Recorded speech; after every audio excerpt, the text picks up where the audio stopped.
Dinosaurs are widely popular for a host of reasons. Their size and shapes have made them a group of animals that are impossible to ignore. And another interesting aspect of these creatures is one bestowed on them by humans: their names. Dinosaur names are integral, as they add a snippet into what the dinosaur was like. However, through the years, certain names have appeared which have more or less missed the mark on being useful or even accurate, sometimes leading to extremely backward ideas on the dinosaurs to which they were given, and these 5 got it especially bad. The first one is perhaps the most classic case of inaccurate naming: the Oviraptor. Its name means egg thief, as the fossils found were believed to have depicted a crime scene where the Oviraptor had died while trying to steal the eggs of a Protoceratops. As a result of its name, the Oviraptor has been portrayed in many movies as a thief, as seen in the animated movie Dinosaur and Jurassic World Dominion. It's a really tragic name, as since its discovery, paleontologists have started to believe more and more that the Oviraptor was not stealing eggs, rather protecting them. After the original find, more of its kind started to be discovered in similar nesting poses, while in vicinity to both eggs and young juveniles that were oviraptors. In an ironic twist, it appears that oviraptors were actually good parents who got framed for infanticide. Talk about injustice. And the oviraptor is not the only well-known dinosaur with an inaccurate name, as the next one is a fan favorite as well: the Stegosaurus. As many know, the Stegosaurus is famous for its tail and its iconic plates, which unknown to some was the source of its inaccurate name. Stegosaurus was named by the famous paleontologist Othniel Marsh, who originally thought it was a turtle-like creature and that the plates were some sort of armor that would have been layered like roof tiles, thus giving it a name that means roof lizard. But as we now know, the Stegosaurus's plates were not layered flat-side down like roof tiles, instead being vertical and spaced away from each other. However, despite being anatomically incorrect, the name Stegosaurus was still somewhat on the right track. Unlike this next one that completely missed the boat, the Cetiosaurus was a sauropod dinosaur hailing from what is now Europe, living during the Jurassic period.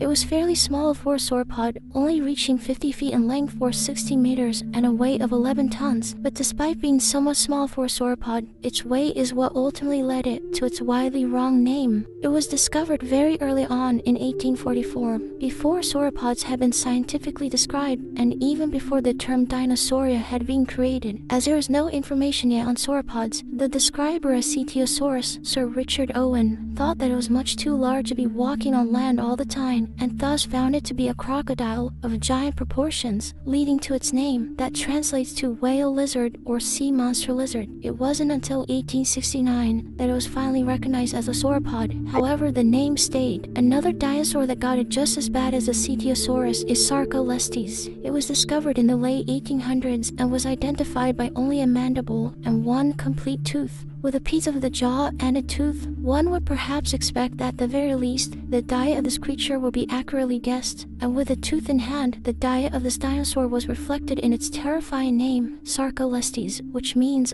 flesh robber. There is only one problem: it wasn't a robber, and it didn't even eat meat. Rather, it was a vegan. 8 years after its initial discovery, another look at the remains revealed that it had been an ankylosaurian all along, that hailed from the Middle Jurassic. The suspected reason for the confusion is that ankylosaurian possessed plant-shaped teeth with serrations that give an illusion of being sharp. In the case of Sarcolestes, its teeth, although looking somewhat sharp, would have been used to gnash plant material for consumption, not to tear flesh. Unlike the case with Sarcolestes and Cetiosaurus, there is also times in which a dinosaur name becomes inaccurate, not because of a misunderstanding in its nature, but rather the translation did not come out as planned, as seen with the Scorpiovenator. This was a carnivorous theropod, hailing from Argentina, that was of medium size, coming in at around 20 feet or 6 meters in length and possessing a weight of 1.67 tons. It was discovered in a formation that had a high propensity of scorpions. Along with this, it was also believed to have been an active hunter.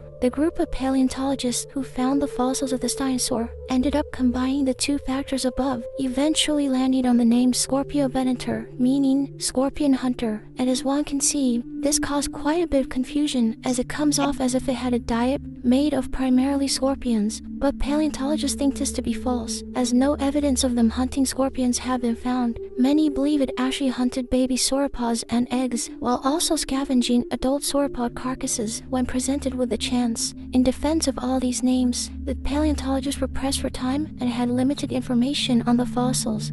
guaranteeing that there will be inaccuracies at some point, and it does provide everyone with some amusing cases. Also, these dinosaurs shouldn't be picked on too hard, as they are not the only ones to have suffered from improper naming, as it is difficult to correctly name every dinosaur that gets discovered, which already sits at over 700 valid species.